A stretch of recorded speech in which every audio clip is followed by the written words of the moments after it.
and well met for everybody in Elvish. That's what that means. Welcome back to my channel today. I took a little bit of some time off because I was dealing with some family issues, some health issues, and also we had to put my cat to sleep, which she lived with my parents because I lived in the city. And I wanted to give her a chance to roam around outside and enjoy herself. So unfortunately, I had to do all of that.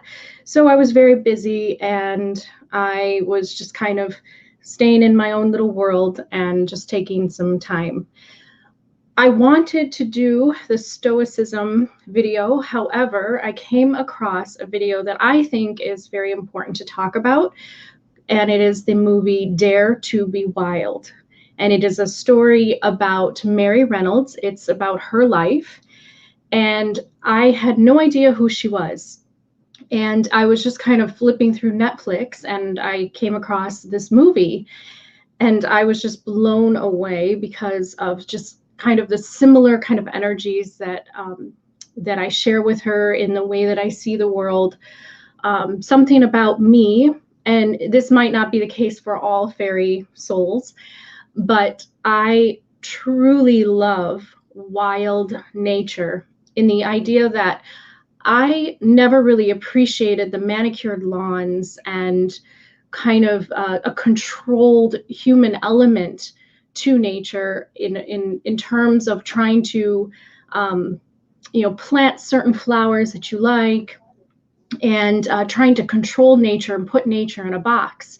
I've always been somebody that truly appreciated the wildness and kind of the organicness of nature, in the idea of not controlling it and letting wildflowers and weeds and all that grow everywhere, and seeing wildflowers for their beauty just as much as roses and irises and other things that people like to plant. Mary Reynolds is a type of person that changes the world. She has that ability. And one of her area of expertise is being a florist designer, a garden designer. And this movie is all about her journey into that. I want to start out with saying this movie was beautifully directed by Vivian DeCourcy, and the way that the music was placed and just everything was just so beautiful, so sentimental. And I just had this really strong sense that this was a director, this was an actress, Emma Greenwell, and Tom Hughes. They did a fabulous job, that they were connected to that fairy spirit, that element of the Celtic type of fairy, spirit of ancient ways. And it was just so beautiful to see. So it's a real gem on Netflix, and if you have not heard of it and you like my channel, then I highly recommend you watch it today as soon as you can. It's just an amazing movie. And here's how it starts off. She has this vision of the idea that basically she says that nature is in trouble, and she's very much an activist on TED Talks and in her life for climate change, because she believes that man has disconnected, no matter what the fight is today over Greta and over all the climate change activism. People are trying to fight against it. But the truth of the matter is that humans have lost their connection to nature. And the truth of it is that they have moved away from living inside of nature and around nature and living off the land, and they have kind of forgotten how to do that. And so climate change activists are not all those that want to, get into the politics of climate change, but rather those that are just trying to remind people about their connection to nature. I have seen it firsthand that humans have forgotten that nature is one with them. And Mary Reynolds is one of those souls that has become well known enough and famous enough to actually put her ideas out there. And I believe that she is a fairy soul incarnate on Earth, like me and like many others that are here to kind of, bring humans back to nature once again. So she starts off with this quote: "I knew the power of the wild. He dreamt we could make the desert bloom again." And he is in reference to a man that she met who kind of basically is her twin flame on Earth, and she's, I guess, still with him. And she met him when she was looking for a way, basically to build a flower show in the Chelsea Flower Show, and she met this man that works for the Green Angels. They're called the Future Force, and they basically are a group in Ireland that goes around to other countries.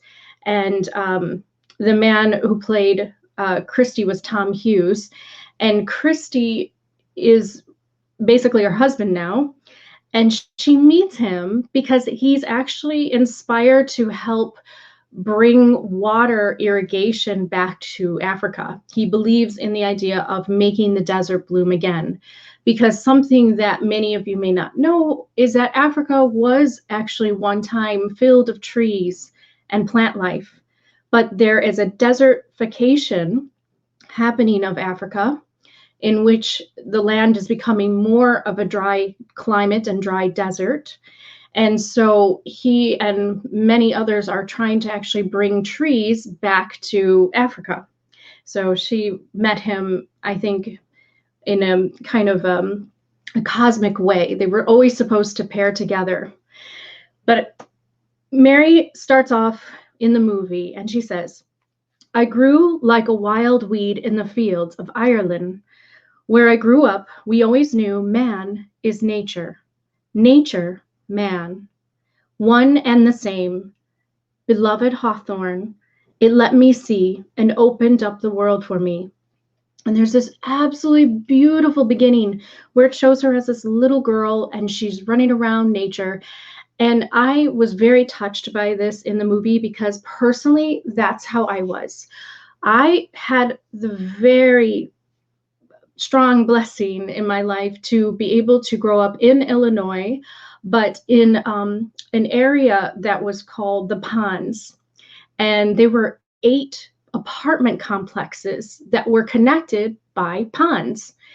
And around the ponds were trees and little places where you can go and hide, and there was bridges across all the ponds that would connect each of the apartment complexes to each other.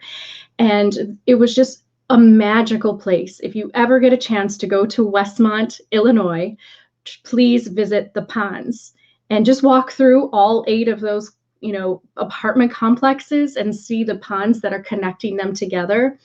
And it was just a magical place. And that was basically where I grew up. I grew up more in the suburbs of Illinois. And then I moved to Chicago when I was 21, of course, in search of myself and trying to be free in the city. But I truly, really appreciated that childhood. And one of the things that I had, I think that was very similar to Mary, was the idea that I was able to to grow up in a way where I connected to nature and I played in nature, and nature was my friend. And even when I didn't have friends, like, the apartment complexes, there were tons of kids and I had a lot of friends growing up. But there were some times when I was really awkward and just, I don't know, sometimes I just wanted to be on my own in nature, and I would sometimes not get along with some of the kids, and sometimes they would make fun of me, and I was kind of seen as a dork or a nerd. And I know, and I remember these moments, and I think Mary had that same kind of experience. I don't know what it is in this world. It must be an enemy against nature itself. It's like the fight against the natural world in a way. But those that have kind of a nature organic type of soul, and they love to be in nature and they don't necessarily need other humans around them, sometimes they're seen a bit weird, a bit nerdy, a bit different. And so a lot of fae souls as kids, they may grow up very isolated from others. And the movie kind of captured that really well. And so it shows that she's walking through the woods, and she's a child, and she says this, that imagine if you were a child who never believed in fairies, but I have seen the spirits of the earth. And as she says this, it goes into kind of an old past memory, which I watched her TED Talks movie, and it was true. I mean, this is not something that was fabricated by the director just because it was beautiful, but it was actually part of her story in her awakening into her role of bringing back that connection to nature once again. And her dad kind of warned her to stay away from the fairy fields. And so, of course, she's a young girl and she's not going to stay away. And she also has that free-spirited nature in her, and she's curious. So she goes towards this area where it's stones that are kind of lined up in a circle, very much like a fairy ring of mushrooms, or kind of what Stonehenge looked like. And so she's in this area in Ireland, and it's very ancient, very old. And all of a sudden she starts seeing all these sparkling lights everywhere, and she's hearing these voices. And so there's an awakening going on in her. I mean, that experience of seeing the fairies no doubt was part of her awakening her into her role on earth. We all have roles to play, and many of the visions and the things that you see in your life awaken you to that role. We need reminders at times. I know that I've been awakened to a certain role as a YouTuber in the way that I am. And so, these are kind of reminders that we get, and we get them from spirits. We get them from unbodied, basically energies that are trying to push us and guide us in certain directions. And she was one that was very connected to the fairies herself. And so basically the dad finds her in this area, and he says, I know, I saw the same thing when I was a child.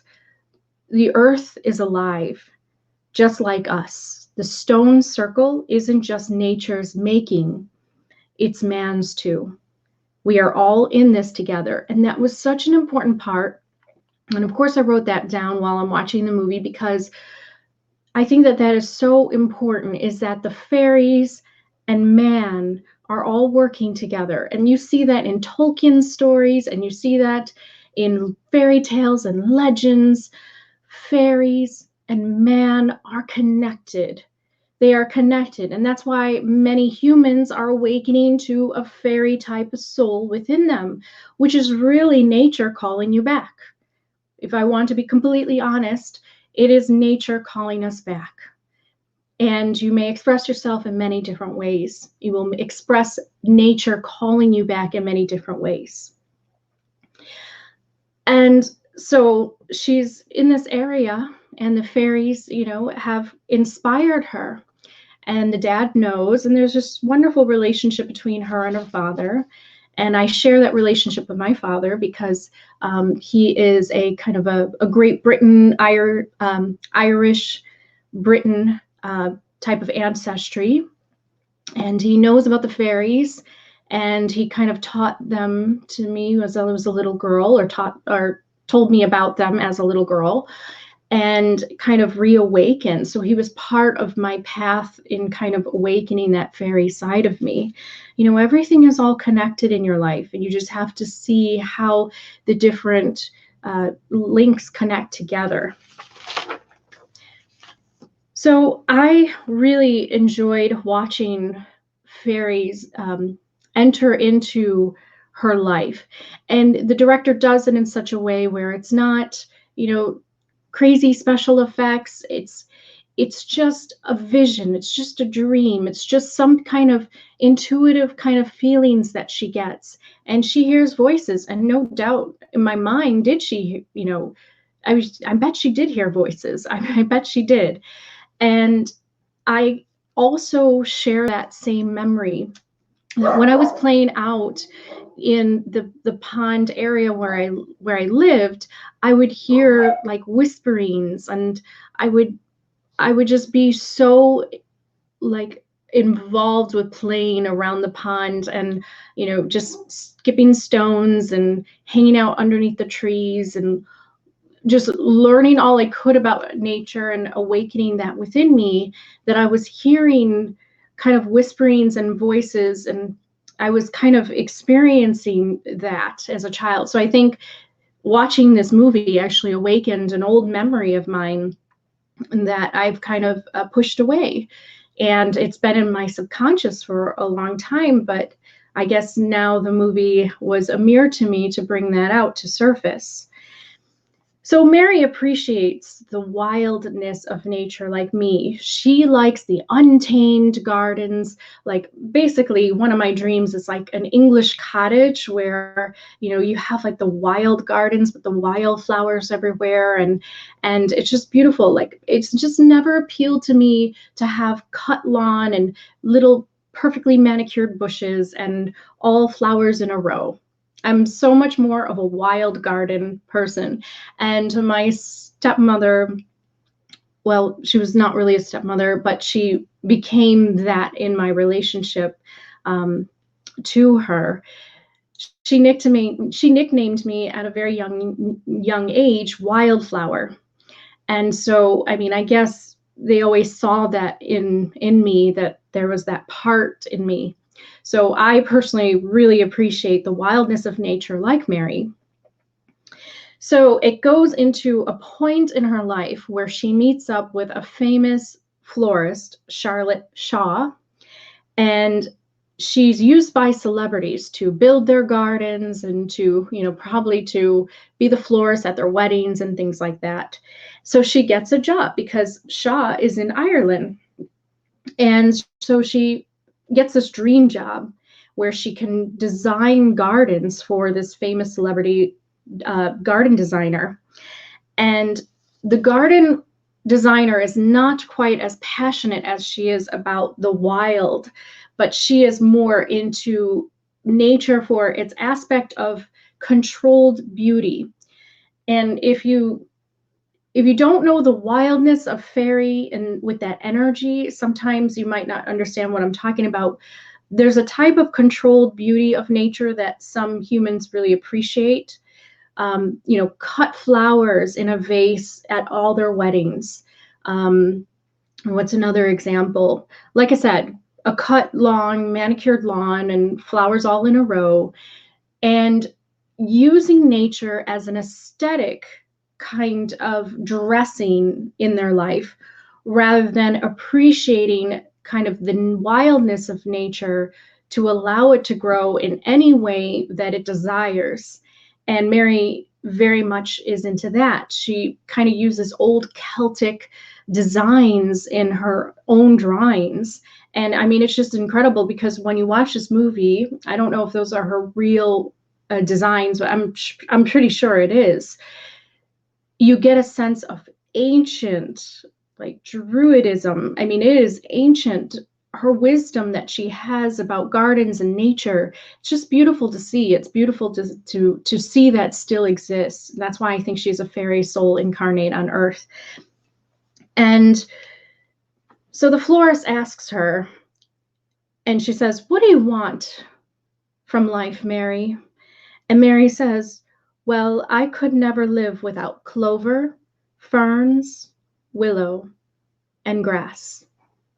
I mean, and the florist just looks at her like, what? Like, because the florist is actually after more prestige and money, and she's after that. And Mary truly isn't after the money. She wants to design gardens that bring humans back to the wildness of nature and to appreciate nature in that aspect, rather than trying to control it all the time. And so the florist is shocked. She doesn't have the same passion or connection to nature. She has style and beauty, but she doesn't have the true soul connection to nature. And Mary sees the beauty in wildflowers. And the man that she meets, that she ends up being with later on in the future, his name's Christy. And Christy was kind of working for Shaw. I'm not really sure what their relationship was. It was kind of interesting to see in the movie. He almost was like, he was playing the violin for Shaw, and he almost seemed like this elf boy, like kind of a entertainment for her. It was very strange. But anyway, he got out of that. But he was working with her, or he had some kind of connection. And so that's how he met Mary. And Mary says, she basically blurts out all her ideas, and she's like, I want to bring wildness back to the gardens, and with my design, I want wildflowers to be part of the designs, not just, manicured looking floral arrangements and things like that. And he says, well, that's great, but I have to go talk on wildflowers to people who want chrysanthemums in their herbaceous borders. So yeah, good luck with your designs. Because he was part of Charlotte Shaw's world, in which it was all celebrities, it was very rich, and it was more about like, how much money do you spend on your gardens? And everybody was looking for more of that kind of statement with their gardens. And he was like, yes, I have to go talk to these people about free wildflowers versus, all this other money that they're willing to spend. And he's like, that's just not going to sell, Mary. That's just not going to be part of Shaw's world. And so, she kind of gets her soul crushed, because she realizes that not everybody has this appreciation for nature as she does. But the fairies are persistent, and she gets visions, and she has dreams of things happening on Earth. She's guided by the fairies to enter the Chelsea Flower Show in London and Chelsea, England. And they basically are, it's a known famous flower show where all the designers enter in. And I had no idea, but Prince Charles even entered his own garden design. And it's just a way to show off your design skills as designing a garden. And so she tries really hard. She writes an intention first down to win a gold medal on a piece of paper after her dream. So after she wakes up from this dream kind of impronted by the fairies, then she writes down an intention, which tells me that she has a little bit of knowledge about magic and the way that it works, actually a lot of knowledge about magic. But she writes down this intention, and it's basically to win a gold medal at the Chelsea Flower Show. And she looks at this and she kind of, says it like she believes it, that she has what it takes. All it really takes is passion to win something. And she knows that she is the only one on Earth that has this level of passion to bring something new to Chelsea Flower Show. And she's correct. So already I wrote this down. Already she shows difference on her application to the Chelsea Flower Show. And this is what she actually says. And it astounds them, some of them who work for the Chelsea Flower Show board, because basically she had a hard time getting in. But she writes this on her application with a beautiful drawing of a Celtic sanctuary garden design. And she says, the stone moon gate is a crossover between the spiritual and the natural world. The ancient bog oak path leads us, as in pre-Roman days, to a forgotten time. The Celts believed the sun sank into the waters, absorbing its healing power. Granite Celtic thrones impart their primal strength to whomever sits upon them. No one can enter the inner circle of the Roth, the mound carpeted in wildflowers. without leaving behind the ordinary, without meditation and reflection. We enter a magical place where we can connect with wild nature. That was on her application. I mean, hats off to Mary Reynolds to put herself bravely out there and to bring forth this vision of ancient nature connection of the Celts. I mean, of course, she grew up in Ireland, so she has that type of, I think, that bloodline within her, and she has that passion within her. But it was a bold move, and it proved to be very successful in doing that. Now, she had a bit of a hard time getting into the Chelsea Flower Show because it was £250,000 to be sponsored to get into the show. So that was what the movie starts kind of showing. How does a poor Irish girl go into becoming a sponsored garden florist in a few weeks' time, because she actually only had 3 weeks to design. She was kind of entering the show a little late. So she has to get sponsors, and eventually she finds a group called the Green Angels, who she thinks can work for her, and that is the group where Christy actually worked with.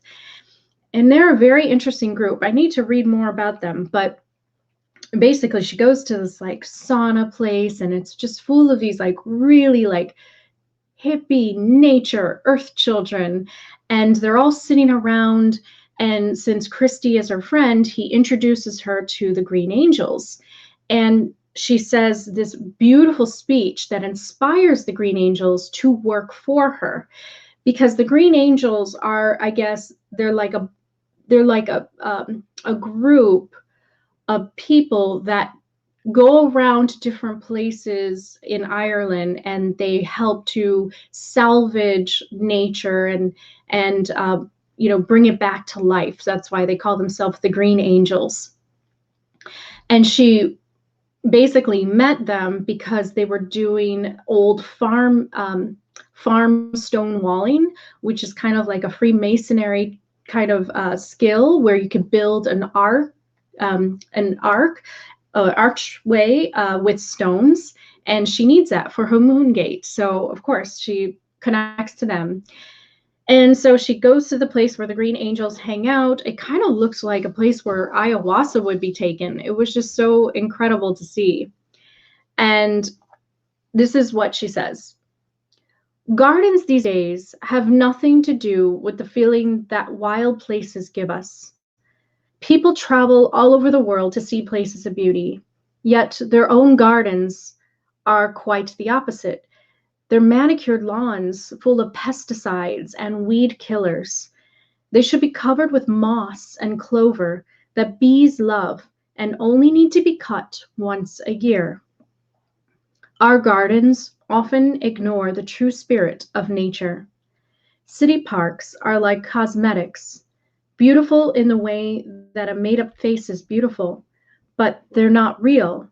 They're not glowing with life force and atmosphere, like the magical places of the wild that fewer and fewer people remember from their childhood. Well, thank you, Mary, because you made me remember from my childhood. So I appreciate that, because I did grow up in a place that was very wild. Nobody took care of the ponds. But I appreciate that. I think that was just so moving. And of course, it moved the Green Angels to work with her. Well, she still needed the $250,000, right? So eventually she does find a sponsor that wants her design, her Celtic sanctuary, to be part of their Dublin hospital for terminally ill patients. So they give her the $250,000 so that she can bring that design or dismantle it from London or Chelsea, England, and then bring it over to Ireland, and then have it be in the hospital area where, cancer patients and those who are dying could have a nice place to go reflect in. I thought that was beautiful. I mean, that was great. And there's more to it, so I'm not spoiling too much. You have to watch how she gets the sponsor. But I think that this was wonderful that Mary said. She said, I want to make wild nature fashionable because somewhere along the way, wild nature was not fashionable. That rustic style is coming back in. I had the rustic style part of my wedding, and I saw that a lot of people were seeking that out. That rustic, natural kind of look and style is coming back, but still in kind of the prestige areas of the world, it's more, I guess, sought after to have the manicured lawns, and the bushes cut into different shapes and things like that, and the different flowers all kind of, planted in rows. And she wants to make wild gardens more fashionable. And it's because I think that there's a deeper, I immediately got her spirit when I was watching the movie, that she was understanding that man's need to control nature is really seen in this, that those who are not afraid of the wildness of nature are not afraid to let it go and let it grow in any way that it wants, and trust that nature understands its balance and the harmony with its own ecosystem. And so I think not wanting to control nature is really kind of a fearlessness that Mary had. And I think that it's fashionable to try to control nature and keep nature more in a box, like in your house or, in your own garden, because there's fear. There's fear of invasive species. There's fear that nature will take over. And I have a perfect example of this. So I live in a 2-flat right now, and I had ivy vines growing up my building, and my landlord actually lives above us. He lives in the top apartment, 2 apartments, and I live in the bottom 2. And there were wild bushes outside of my window. They were covering up the window because we're on the bottom 2 floors. And I loved it. I loved the wildness of the front garden, and I loved the vines, the ivy vines that were growing up against the brick. And I know it can bring spiders, and sometimes it can ruin brick, but I think that that's a fear that I don't have. And I just appreciate kind of the natural wildness of the ivies. And my landlord always cuts them down. And so they grow every year, and then he just cuts them down. And it's just so sad to me because I see that fear in him, that he's afraid that it's going to ruin, the building in some kind of way. But while the ivy's up, it's so beautiful. It makes me feel like I live in this enchanted house, and I just really love it. And I'm even thinking about writing a letter to my landlord to say, can we please keep the ivy vines, or can we please keep the wild bushes in the front covering the windows, because I really love that wildness. I don't want it all clipped away. I want to be able to see that greenery everywhere. So I loved it. Sorry, everybody. I just have to plug in my my computer because it seems like it's going to be dying soon. Sorry about that. I thought I had it plugged. I'll be right back. Never done this on live, right? Oh my gosh. Now I have to go find. I'll be right back.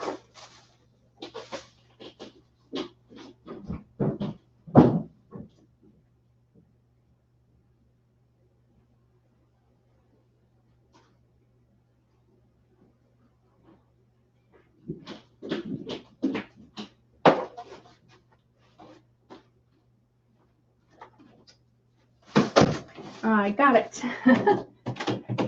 How funny. Okay. I thought I had enough energy here on my computer. Anyway, so where was I now? Anyway, so yes, my landlord is afraid of wild nature, and I love it. And so I understand where Mary comes from, because I'm one that also appreciates that. And unfortunately, my landlord does not. And probably because he's afraid that it will somehow ruin his brick. But brick is pretty strong. I don't think the ivy is going to cause damage. And it's just so sad to me because, you know, nature has a living consciousness of its own. It's aware, you know, it takes in sunlight and water and nutrients. And it's sad because when he cut down the ivy, I saw like all of the leaves start to shrivel up and be brown, and it was just kind of sad to me. And I always felt really like sad because they didn't take it completely down. But anyway, that's just a memory that's coming back. I need to do something about that. But she says, let's throw a lifeline to wilderness by bringing back the beauty of wildness or wild gardens to the Chelsea Flower Show, which is often known for its kind of distinguished gardens, and definitely not wild, like wild gardens are there, no wildflowers and things like that. But she wants to help raise awareness to reconnect people to wild nature, to allow them to not be so afraid, to not want to control nature so much, and at the same time to appreciate the natural organic beauty of it.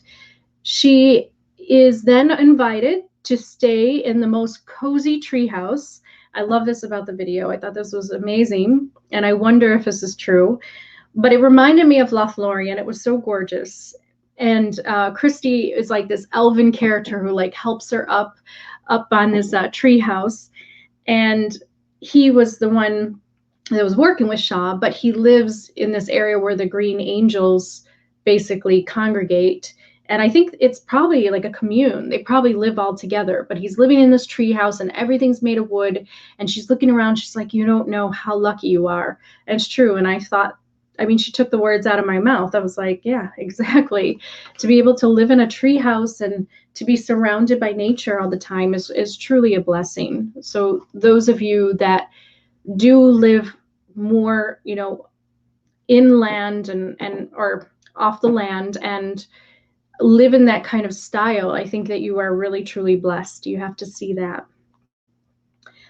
But he says something very profound, which I think is something that I wanted to write down, because at first he kind of doesn't trust Mary. Well, he does, but at the same time, he asks her, he's like, are you doing this just to become famous? Because he's a green angel. So he has lofty goals about saving the world with planting more trees. And he does it through his trip to Ethiopia, which he's basically going on at this time of meeting Mary. But he says something really profound to her. And he says that he has doubts because he's tuned into human nature as much as wild nature. But I think that he skipped a beat with her, because I could tune into her energy as an actress, Emma Greenwell. And also when you watch the TED Talks and you actually learn of Mary Reynolds, like who she is, and you see her energy, you know that she's very authentic, that she was never searching to become a famous, you know, garden designer, but that, like she said in her speech, she wanted to bring awareness back to nature and reconnect humans back. So I think he kind of misread her and maybe was a little suspicious, and maybe that came from his own past and maybe his own insecurities, whoever he met in his life, probably working with Charlotte Shaw. He probably had become a little jaded. And so I really appreciated that, because it's true. I mean, I view myself in that way too, as like, I'm not just tuned into just nature, but I'm tuned into human nature, because they're one and the same in a lot of ways. Although human nature sometimes forgets natural nature. And so I think it's very important to be tuned into both. A world of nature, wisdom unknown to modern man, only passed down knowledge and family. I wrote that down about Mary Reynolds, that she, when you listen to her talk, I will put the link of the TED Talks on my video here. And when you watch the movie, you get a sense of very deep nature wisdom and knowledge that could only have been passed down through bloodlines, or could only be something, I mean, it's not something that you can learn. It's more kind of intuitively felt. And so she just is incredible. And I just wrote that down about her, that was immediately kind of the sense that I got of her. And Mary asked, how did the green angels get all the wild plants and flowers there? Because one of the things that she wants to use the green angels for is to transport real wildflowers from Ireland all the way to Chelsea. And Christy says, because he also has that same kind of knowledge, that really ancient nature wisdom and knowledge. We follow road crews, buildings, and highways. We follow road crew building highways and salvage the old walls and then transplant the wildflowers. And we can even keep 200-year-old hawthorns alive. So they know how to properly transport flowers, which is a very delicate operation because you have to really pick up the whole plant by its root system and care for the root system and wrap it so and care for it and keep it, you know, moist and all of that. And then you have to be able to transport it. I mean, plants are very delicate, but they know how to do it. They know how to keep these very ancient old plants alive, and they salvage nature, and that's why they're the green angels. And one thing that Christy and Mary have a difference in, I thought the movie gave a really beautiful message.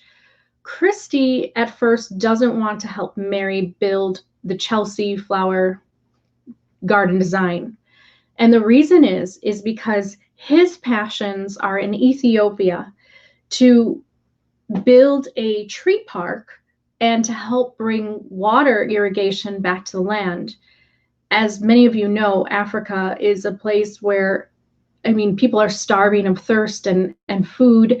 And I even tried to put a petition out there for greenhouses to be built. Africa, unfortunately, is a land of desertification where it's becoming more and more drier, and they have less and less plant life, and water is very scarce there. And his concern is for the people because they are struggling to stay alive. And so he has passions elsewhere, and he's actually leaving her to go to Ethiopia. And one of the things that he says to her is like, he says, I don't want to be part of the Chelsea Flower Show because I guess my problem is that the only function of the Chelsea Flower Show is to impress rich people and make celebs out of garden designers. But Mary disagrees. She believes that she can use the flower show to promote wildness and wilderness appreciation. It's an opportunity to change how people think about nature. And the Africa inspiration is that Christy goes to Ethiopia to stop the desertification by helping to build a tree park because there's a lack of trees and plants for food and air quality in the desert of Africa. And he says, because of the lack of good water, irrigation for plant life, the only way to make deserts bloom again is to mimic nature itself. And Mary follows him on a tour in Ethiopia. She actually decides that she wants to go after him. And it's funny because it's actually making me kind of stressed when I'm watching this movie because it's like a countdown because she only had 3 weeks. Well, she only had, what was it? How many days? Oh, she only had, yes. So she had 60 days when she was hanging out with Christy.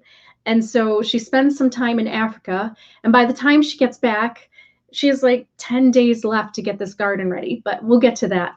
But he says that the tree park is living proof. It's proof that we can reverse climate change. Trees provide fuel, fodder, medicine, and habitats, and they stop the hard rain from washing away the soil, which is causing the desertification in Africa. But we need millions and millions of trees. And I don't know if you follow my Facebook page, but I posted that Ethiopia did actually reach their goal of planting millions of trees. And so this is what this is all about, that the future forests are probably a big hand in all of that. That Ethiopia has been a country in Africa that has been basically trying their best to stop the desertification of the land. And so I think that Christy was a big help in this. But Christy says that his work of helping Africa's land is more important than the Chelsea Flower Show. And Mary says that they are both important. They feed each other. Without flower shows like Chelsea, no one knows or cares about nature. It's if they're not naturally attuned to it. And it's true. And I thought that that partnership was beautiful. I wrote this down. Like the elves and hobbits of Arda in Lord of the Rings, Christy wants to save people from thirst, heat, and starvation. He's all about the necessities. And Mary says, well, there needs to be atmosphere and beauty around his tree park to create a sense of community and importance to look after it. And it's true. When you make an area beautiful and then you leave the area, if the area is not connected to people and they don't feel like they're proud of that area, they themselves are not going to take care of it. So Mary was completely right on the path that it didn't just need to be a tree park, but it needed to be a place where people can meditate and reflect. And it was a very spiritual area. Ethiopia is very Jewish. And so there were a lot of Jews there. And so it needed to be a place where there was kind of a spiritual connection too. And she saw that. And I think that that partnership, her garden design and his building the tree park, was a beautiful relationship that's shown in the movie. She plays the part of the horticulturist, like the elves in Arda, where they are more concerned about beautifying and keeping the land, you know, kind of in its original state and beautiful to look at, but also functioning in a harmonious ecosystem. And the hobbits were more the farmers. They were more about kind of getting the necessities out there in Arda. So that partnership is important. Not one is more important than the other. And Mary was very wise to say that flower shows that may seem trivial are just as important as kind of the climate activism that is going on. All of it connects together. All of it is in order to open up people's eyes to nature, how important it is, how we would be a lost species without it, and how it's so important that we care for nature. And she designs in Ethiopia a gorgeous Celtic looking sanctuary kind of garden, something different than the Chelsea Flower Show, of course. But the Ethiopians in charge of the building of the tree park, they absolutely love it. And so they take on that design, and you see this really beautiful kind of celebration of it. And I put down here truth. Creating beauty and function as a marriage will make people proud of it within their own communities. Elven realms are taken care of because of this idea. Beauty is just as important. Not so much as like manicured, kind of fake, overly processed beauty and controlling of nature, but rather just design-wise. It's more about designs. Where are you going to put the rocks? Where are you going to put the bridge? You know, where are you going to put the pond? It's about the way the land takes shape to mimic the beautiful patterns in nature organically. And that's why Mary's designs became very famous, because her garden designs mimic nature. And they kind of, you'll see in the movie, and you'll see if you look her up, but she uses a lot of different types of curves and shapes that you wouldn't necessarily see except in an ancient Celtic type of fairy garden. It's incredible. And she brings that back to the modern world. So she's still in Africa, 40 days till the competition. I'm getting nervous. I'm like, how is she going to get all of this done?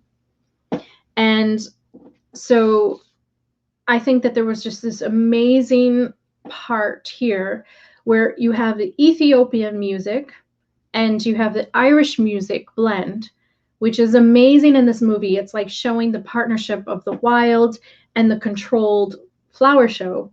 So I thought that was well played by the director. I mean, the element of music I think is very important, because every time you see Mary's designs, every time you're kind of drawn into her visions, you hear like the Irish fiddle music, the fairy type of Celtic music. It's just gorgeous. And so I thought that the movie was beautiful in that way. I mean, I got goosebumps during the movie a lot of times. It really spoke to my heart. So one of the things Christy does is he takes her to the cradle of mankind. As many of you know, Ethiopia, Africa, was an area where it was said to be where the first human was born or created. And so it's like it's a crater, which is interesting because it's almost like a comet hit. And of course, I always think that we originated from the stars. So it's a crater in Ethiopia, and they're looking over this valley into the crater. And he shows her this very special place where most archaeologists and people that know about, I guess, humans' origins, they believe that that was the first place of man. And so he takes her there, and I think that's just an incredible moment. And I'm happy to see that because I can't go to Ethiopia and see that. So it was a wonderful thing to see that in the actual movie. So eventually she goes back to Dublin, and she eventually gets the sponsor. And Christy says, well, we have a problem, because he comes back and he wants to help her because she convinces him, and he's also falling in love with her. And so he says, well, we have a problem. We need 500 species of wildflowers to bloom in time of the show. And Mary mystically says, this is like law of attraction 3.0. I want you to remember this in your own life. And I wrote this down. Believe it has happened, and it has happened. Meaning, if you believe in something so much in your soul that it has already happened, that it will happen again, that you are just experiencing something that is already, I guess, on the verge of happening, and a path is unfolding in front of you, and it will happen. I mean, this is how the law of attraction works. It's more about desire and passion and trust and faith in something occurring, rather than just your mental thoughts wanting something to occur. It's about confidence that it has already happened before, and that it will happen again to you in this lifetime, so you can experience maybe a new outcome, or it will happen to you as it has happened to other souls. So law of attraction 3.0 right there. I think that's because she has this like little fairy magic to her. But she says that, and I wrote that down because I think that that was really important part of the movie. So she's attempting the impossible. The Chelsea Flower Show is in 21 days, and then you see them getting ready, and I kind of put the book away. And I said, the final garden looks like it was part of a fairy court, that her design was ultimately to make, like thrones. So when people enter the fairy garden in Chelsea, they feel like they are part of the fairy courts of the Seelie court, or the Unseelie, which is the dark fairies, but the Seelie court are the light fairies. And so she makes it part of the experience of the person who's going into the garden, that you feel like you're part of the royal court of the fairies, which I thought it was gorgeous. And here's her end quote. People all over the world come to visit untouched places of natural beauty. Yet modern gardens pay little heed to the simplicity and beauty of these environments. Those special places we must protect and preserve, each in its own way, before they are lost forever. Given the chance, nature will always come back to us. And it's just wonderful to see, like, the movie cuts back to her childhood, and it's like she knows her part in planting the seed, helping to plant the seed. And I won't give it too much away, but you can look her up. But she does win the gold medal. And people at the Chelsea Flower Show are just astonished. I mean, I guess it brings back this old kind of fairy childhood memory when they're reading fairy tales, or when they are also inspired by looking into kind of the fairy style that is here on Earth. So they're definitely moved by her and inspired, and she is now one of the leading garden designers in the world.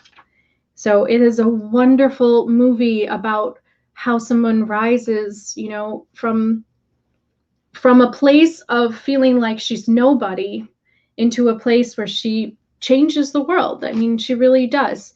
She's inspired so many, and she inspired me because sometimes I feel lost in what I'm supposed to be doing. And watching another soul like that, being so bold and so brave to just be herself, and, you know, to put all her dreams and inspirations out there, it is inspiring, because that's what each of us are supposed to do on Earth.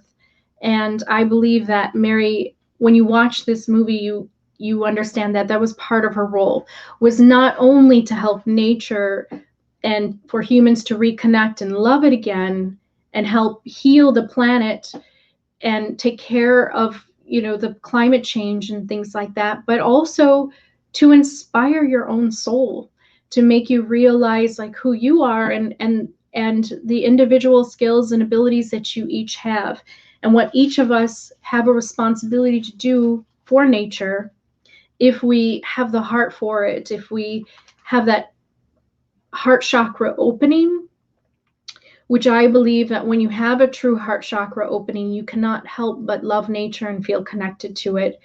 And I do believe that the heart chakra and nature are connected as one. And I think that anybody who has disregard for nature, it's because their heart chakra is not truly opened. It's because they are dealing with traumas in their life, and they have to focus on themselves and healing their inner child, that they don't have time, they don't have energy, they don't have really any other way to connect to nature, because they're so focused on their own emotional growth. So I think it has to do with having that heart chakra open, and very much Mary does. And I love seeing that about her. And I just want to end this video with setting an intention for the elven spiritual path. I wrote down, one day, Mary Reynolds will grace our elven sanctuary with her fairy designs. I would love that. That would be a dream.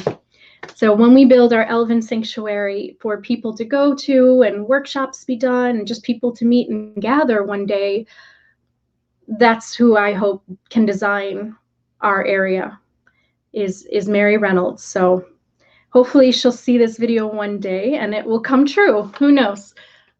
I do have faith, and I do believe like she does. I know how the universe works in that way. You need to believe that it has already happened, and it has happened, and it will happen. So I hope you all get a chance to watch this beautiful video. I think everybody will love it. I think man, woman, does not matter. It's just anybody that the fairy style really calls to you, especially if you really love like that old Celtic kind of design and style of things. I just think it's just a wonderful movie. I think that Vivian de Courcy did an amazing job. And I feel like this movie is just kind of a hidden gem on Netflix, because I haven't heard about it.